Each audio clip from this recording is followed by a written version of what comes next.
Welcome to The Striking Point, a tech shop video series hitting the mark with education, training, and technology.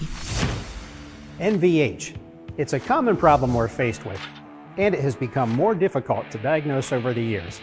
Noise is an unexpected sound we don't want to hear, and we all know what vibration is, and it's annoying. Harshness? It's something like sitting in the back of a school bus, except the car you're driving isn't a school bus. Why can these problems be so difficult to diagnose? It's tricky because both noise and vibration can be detected by hearing, feeling, or both. So is it a noise? Is it a vibration? Is it one causing the other? And how does your customer perceive it? It's never easy, but technology has been improving on NVH tools since the first screwdriver was held up to an ear.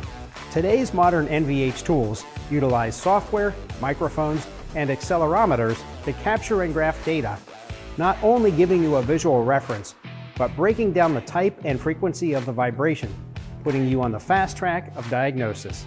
NVH tools are available from the most in-depth systems that interface with oscilloscopes to apps that work right with your cell phone.